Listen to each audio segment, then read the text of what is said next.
Telegraph, which leads on border control. Yes, so this scandal's kind of ongoing. I think the Sunday Telegraph got some good circulation out of this last weekend. Wants another spin on the story to raise a maze out of the spotlight now. Oh, that's of a good course. picture. Look, they got but there. Look. Still more border control with scandal, showing as they the poppy say. there. This time, the story is, well, the blame's laid with Labour, in fact, because this is a story about 17 million passengers who have gone through on coach from Calais to Dover over the past 4 years, or for 4 years during the course of this policy until 3 weeks ago it was scrapped apparently, in which there was very minimal passport control on those people as well. Apparently there was a sort of unofficial policy, get these people through, they're on British registered coaches, if they're coming from France to Dover, don't ask too many questions, it'll be fine. And obviously, that's not the thorough security checks that both parties have been promising. And it's going to look very bad for Ed Miliband now, isn't it? Because he really went, didn't he, for David Cameron? He really did. And I thought it was kind of interesting in the week. I was in the House of Commons watching the Yvette Cooper-Theresa May debate, and it was very lively. It was, you know, they both really, you know, these are two very bright politicians at the top of their game, really going for each other's jugular on this. And it was, in some respects, it was a little uncomfortable to watch. It became very circular, that was the problem.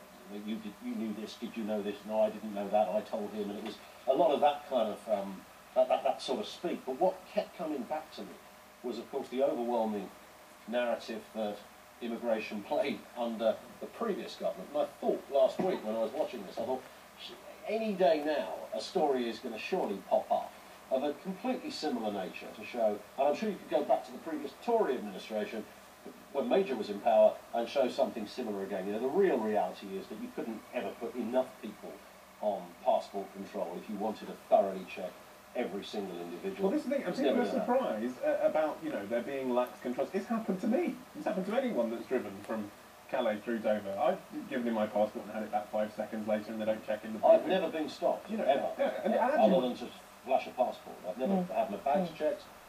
You know, I watch the border control programs on Skype. You know, you see those kind of things and you think, wow, you know, they're stopping everybody. Yeah. I've never been stopped. No, and you're grateful. I've even tried to walk suspiciously, and I've still not been stopped. So the story has got legs still, and the other main story, they've got a little image of Berlusconi towards the bottom of the page, but the other top story in the Sunday Telegraph, a double blow for UK growth. Well, it's another.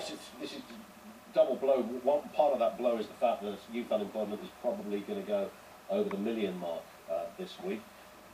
Another story that's been around since 2004. But you know, you're the ones that are asking for strikes, and if we come back, none of this is going to happen. Yeah. We'll be fair, and there won't be youth unemployment. Then it is legitimate, isn't it, for a paper to pick them up and say, well, actually, hey, look at this. But I suppose what Osborne and the coalition could never have imagined would happen, that something worse than 2008 was about to kick in 2011. And you know, with the dependency we have on Europe as an area that has a direct relevance to UK growth is huge.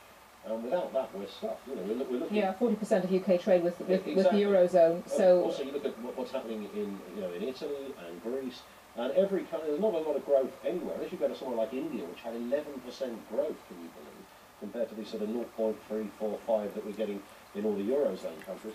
It's just not happening anywhere at the moment. Which, I don't think we'll ever see that kind of good news for a couple of years. And before we move on, the little Max cartoon on the front of the Sunday Telegraph has a man say to his wife, "It's not a cold, I've got the Eurozone contagion."